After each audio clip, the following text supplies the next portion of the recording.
안주삼육 패스파인더 대원 여러분 만나서 반갑습니다. 오늘은 제가 여러분들 앞에서 설교의 말씀을 하게 되었습니다. 잠깐 기도하고 시작하겠습니다. 하늘에 계신 아버지 하나님, 코로나19의 전염병으로 인하여 학교에 나와 함께 예배하지는 못하지만 이런 시간들이 오히려 우리 대원들이나 저희에게 큰 축복의 시간이 될 수 있도록 도와주십시오. 그리고 이 시간 말씀을 나누는 시간에도 하나님 지혜를 더하여 주셔서 축복된 시간이 되도록 인도하여 주십시오. 예수님 이름으로 기도합니다. 아멘.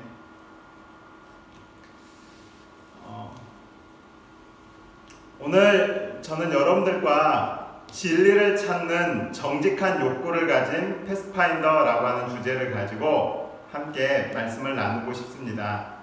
다시 한번 같이 읽어볼까요? 제목은 언제나 중요합니다. 다른 건 잊어버려도 제목을 꼭 기억하면 좋겠습니다. 시작! 진리를 찾는 정직한 욕구를 가진 패스파인더. 성경 주제절은 요한복음 1장 43절로 51절까지 나와 있는 내용을 중심으로 오늘 말씀을 좀 나누고 싶습니다. 그 전에 예수님은 어떤 분이실까라고 하는 질문에 좀 함께 고민해보고 싶습니다. 여러분은 예수님이 어떤 분이라고 생각하십니까? 예수님의 가장 사랑하는, 그리고 또 예수님을 가장 사랑했던 제자 중 한 명이 요한인데요. 요한은 예수님에 대해서 요한복음을 기록합니다. 근데 그가 요한복음을 기록하면서 짧게는 3년, 길게는 70년 이상 예수님을 받고 신앙해왔던 요한이 예수님에 대해서 내린 결론이 이렇습니다. 예수님을 소개하는 그 첫 시작의 요한복음 1장 1절로 3절인데요. 태초에 말씀이 계시니라. 이 말씀이 하나님과 함께 계셨으니 이 말씀은 곧 하나님이시니라. 그가 태초에 하나님과 함께 계셨고 만물이 그로 말미암아 지은 바 되었으니 지은 것이 하나도 그가 없이는 된 것이 없느니라. 예수님의 제자 요한의 기록에 의하면 이 세상 아주 처음 시작에 말씀이 있었다고 말하고 있습니다. 근데 이 말씀이 하나님과 함께 계셨다고 합니다. 말씀이 하나님과 함께 계셨는데 이 말씀도 하나님이시라고 말하고 있습니다. 그러면 하나님이 두 분 계시는 거예요. 지금 하나님이 계시고 말씀 하나님이 계신다는 것입니다. 그런데 이 말씀 하나님이 태초에 하나님과 함께 계셨는데 이 땅에는 모든 만물이 이 말씀 하나님으로 말미암아 지은 바 되었으니 지은 것이 하나도 이 말씀 하나님이 없이는 된 것이 없다라고 기록하고 있습니다. 그래서 이 세상 처음 세상이 시작할 때 하나님과 말씀 하나님이 계셨는데 이 말씀 하나님은 이 땅에 지은 모든 것들을 창조하고 지으시는 일에 함께 하셨다고 말하고 있습니다. 근데 요한은 요한복음 1장 14절에 이런 말을 하고 있습니다. 말씀이 육신이 되어. 이 말씀 하나님이 인간이 되셨다라고 말하고 있습니다. 그리고 우리 가운데 거하심에 우리가 그 영광을 보니 아버지의 독생자의 영광이요 은혜와 진리가 충만하더라 기록하고 있습니다. 하나님이 사람이 되셨는데 오늘 우리가 보기에 사람인지 하나님인지 구별할 수가 없잖아요. 근데 요한은 이 말씀이신 하나님이 사람이 되셔서 우리 가운데 거하고 있다라고 말하고 있습니다. 그런데 그가 보니 그의 영광은 아버지의 독생자의 영광이요 은혜와 진리가 충만하다 그랬습니다. 그래서 말씀이 하나님이 사람이 되셨다. 요한은 그렇게 기록하고 있습니다. 그런데 요한복음 1장 29절과 34절에 침례 요한이라고 하는 이 예수님의 제자 요한이 예수님을 만나기 전에 있었던 우리 선생님이 예수님을 보고서 이런 말을 합니다.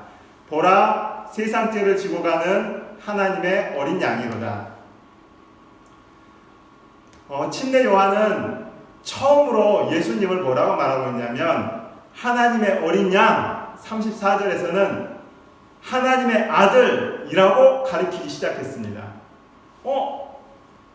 다 똑같은 사람인 줄 알았는데 그 중에 한 사람, 예수님을 향하여 침례 요한은 바로 저분이 하나님의 아들입니다. 바로 저분이 세상의 죄를 지고 가는 하나님의 어린 양입니다. 라고 말을 한 거예요.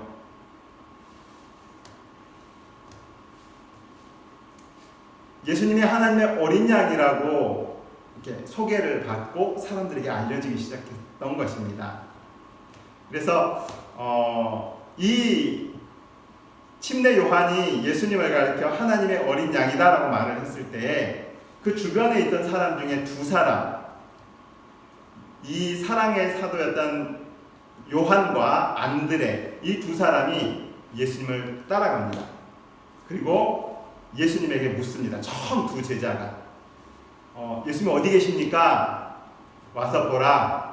그리고 그들이 예수님을 따라가서 예수님과 함께 이렇게 시간을 보냅니다. 그리고 그들은 예수님과 함께 있고 함께 대화를 나누면서 침례 요한 선생님이 말했던 바로 이 예수님이 정말 하나님께서 말씀하신 또 성경에 기록된 예수님이라고 하는 확신을 갖게 됩니다. 그리고 돌아와서 안드레는 베드로를 이렇게 예수님께 데리고 와서 소개합니다. 오늘 잠깐 나누고 싶은 것은 바로 이런 상황에 있을 때 처음 안드레와 요한 이 사람들 그리고 베드로까지 예수님을 하나님의 아들 혹은 그리스도라고 하는 그 말이 궁금하고 호기심이 생겨서 그분을 따라갔습니다. 그런데 다 그런 건 아니었어요. 그 중에 한 사람, 오늘 우리가 생각해보고 싶은 사람이 나다나엘이라는 사람이 있었습니다. 나다나엘은 훌륭한 선생님이었던 침례 요한 선생님이 예수님을 하나님의 아들입니다 라고 하는 이야기를 들었을 때, 그렇게 증언했을 때 옆에서 봤는데 예수님은 옷이 하나님의 아들처럼 화려하게 입지도 않고 지극히 평범하다 못해 좀 초라한 느낌까지 들었어요. 저런 사람이 하나님의 아들이라고? 그동안 내가 생각했던 것과는 너무 다른데? 그리고 얼굴을 봐봐. 얼굴도 얼마나 초췌해져 있어. 사실 예수님은 광야에서 40일간이나 금식 기도를 하고 돌아왔기 때문에 얼굴도 굉장히 말라있고 초췌한 모습이었던 것 같습니다. 그런 예수님을 바라보니 나다나엘 눈에도 예수님은 하나님 아들 같지 않아. 그래서 예수님 다른 제자들처럼 예수님 따라가는 일을 하지 않았습니다. 그리고 나다나엘은 돌아왔는데 갑자기 친구가 찾아왔어요. 친구가 찾아와가지고 자신을 부르는 이야기가 바로 요한복음 1장 43절부터 나온 이야기입니다. 조금 더 읽겠습니다. 43절 같이 한번 읽어볼까요? 시작. 이튿날 예수께서 갈릴리로 나가려 하시다가 빌립을 만나 이르시되 나를 따르라 하시니, 나다나를 만나기 전에 예수님께서 빌립을 부르셨어요. 나를 따라오너라. 그랬더니 이 빌립이 예수님을 따라갔어요. 왜냐하면 안드레와 이 베드로와 같은 동네에 있었던 사람인데 아마 예수님에 대한 이야기를 들었나 봐요. 그래서 그도 역시 예수님을 따라가서 예수님과 함께 시간을 보냈습니다. 그리고 그가 갑자기 나다나를 찾아온 거예요. 아마 친구였나 봅니다. 나다나를 찾아와가지고 모세가 율법에 기록하였고 여러 선지자가 기록한 그 일을 우리가 만났으니 요셉의 아들 나사렛 예수니라 그랬어요. 다시 말해서 모세가 율법에 기록한 그분을 만났다 이 말입니다. 사실 모세가 율법에 기록한 것은 모세가 창세기, 출애굽기, 레위기, 민수기, 신명기 이 5권의 책을 율법서 혹은 모세의 율법이라고 불렀거든요. 근데 이 모세가 기록한 책에 보면 창세기 3장 15절에는 죄로 인하여 죽을 우리들을 위하여 여자의 후손을 이렇게 주시겠다 약속하셨고, 아브라함에게는 내 씨에서 태어난 자녀 혹은 그로 말미암아 천하 만민이 복을 받을 것이다. 그리고 하늘의 별처럼 그 자손이 많을 것인데 그로 말미암아 천하 만민이 복을 받을 것이다 라는 이야기를 창세기 26장 4절에 또 말하고 있어요. 그래서 이 또 신명기 18장에 가면 모세 너와 같은 선지자를 훗날 하나님께서 보내실 것이다 라고 하는 약속도 했습니다. 이 모든 것이 다 그리스도 혹은 메시아에 대한 하나님의 약속이었는데요, 바로 그분이 예수님이라고 하는 이야기를 빌립이 하는 것입니다. 하나님께서 그 오랫동안 약속해 주셨던, 선지자들에게 약속하셨던 그분이 바로 이 예수님이야. 나다나엘이 그 말을 들었을 때 나사렛에서 무슨 선한 것이 날 수 있어, 그 동네는 별로 좋지 않는 동네라 훌륭한 사람이 나올지 않을 거라 생각하는데, 사실 나사렛은 그렇게 좋은 환경이 아니었었습니다. 그래서 그 환경으로 인해서 더더욱이나 예수님을 하나님의 아들로 믿을 수가 없었던 것이죠. 근데 나다나엘은 이렇게 말합니다. 빌립이 나다나엘을 찾아 이르되 모세가 율법에 기록하였고 여러 선지자가 기록한 그 일을 우리가 만났으니 요셉의 아들 나사렛 예수니라. 나다나엘이 이르되 나사렛에서 무슨 선한 것이 날 수 있느냐? 이 질문에 빌립은 와서 봐봐 이렇게 대답을 했습니다. 그 다음 이야기를 좀 전해볼까요? 지금까지 내용 무슨 이야기인지 아시겠죠? 그러면 그 다음 절 함께 읽어볼까요? 시작. 예수께서 나다나엘이 자기에게 오는 것을 보시고 그를 가리켜 이르시되 보라 이는 참 이스라엘 사람이라 그 속에 간사한 것이 없도다. 빌립과 함께 예수님을 찾아오는 나다나엘을 향하여 예수님께서 이 나다나엘은 참 이스라엘 사람이다 라고 칭찬을 하셨습니다. 그 속에 간사한 것이 없다. 이 이야기를 때 기분이 좋았을까요? 아니 생전 처음 본다고 자기는 생각했던 사람이 자신을 향하여 이 사람은 참 이스라엘 사람이다, 그 속에 간사한 것이 없다 라고 이야기를 하시는 것입니다. 그러니까 나다나엘이 궁금했겠죠. 이르되 어떻게 나를 아시나이까? 예수께서 대답하여 이르시되 빌립이 너를 부르기 전에 네가 무화과 나무 아래 있을 때 보았노라 그랬어요. 지금 나다나엘은 처음 예수님을 보는데 예수님은 빌립이 너를 부르기 전에 무화과 나무 아래 있는 것을 보았다라고 말하고 있습니다.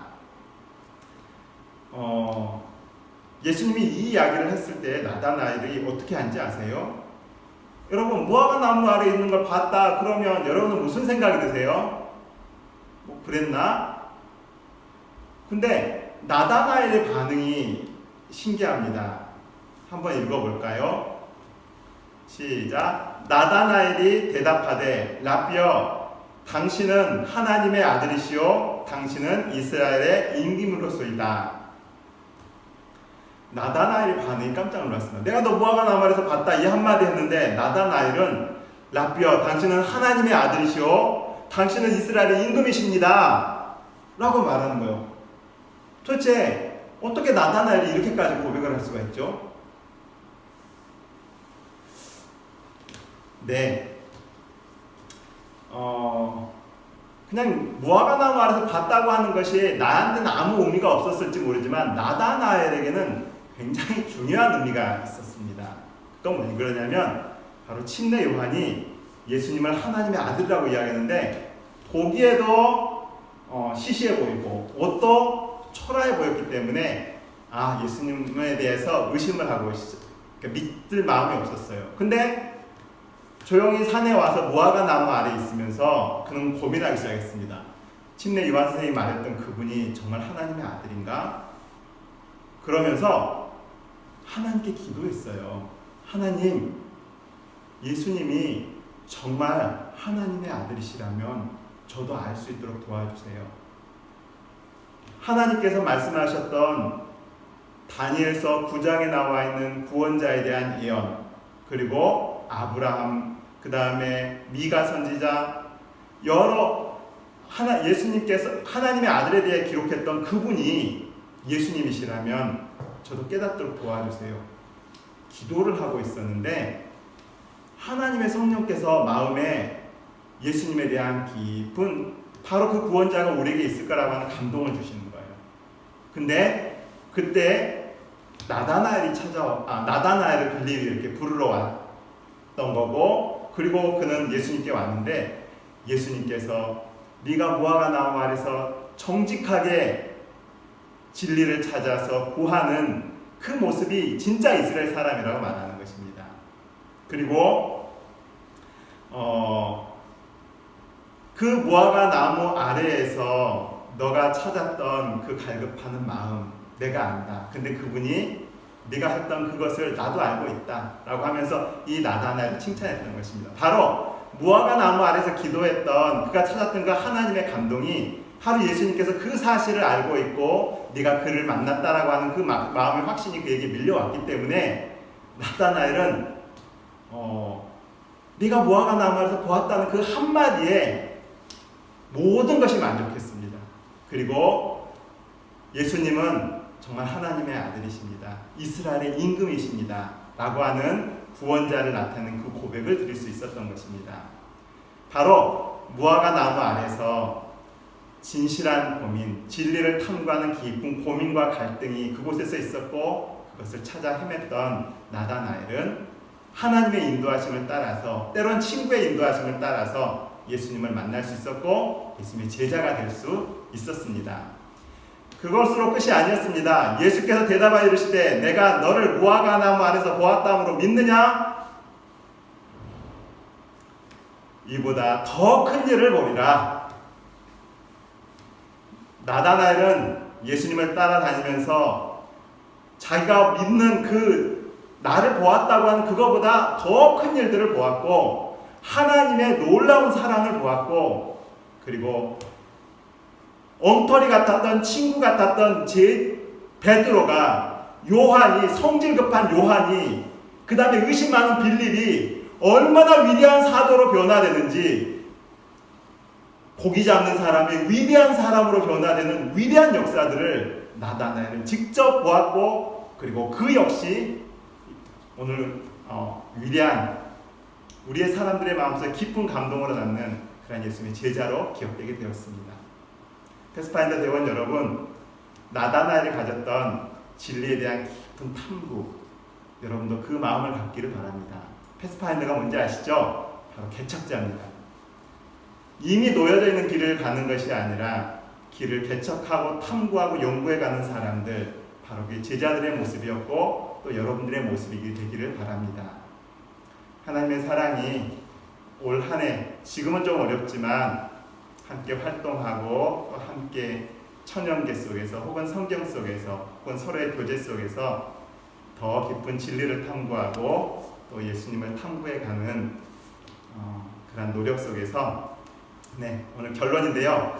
나다나엘처럼 진리를 찾는 정직한 욕구를 가지고 하나님과 예수님 그리고 지혜와 진리를 탐구하고 개척해가는 우리 패스파인더 대원들이 되길 바라고 또 그런 목적을 가지고 이 시간 설교했습니다. 하나님께서 축복해 주시기를 바랍니다. 기도하겠습니다.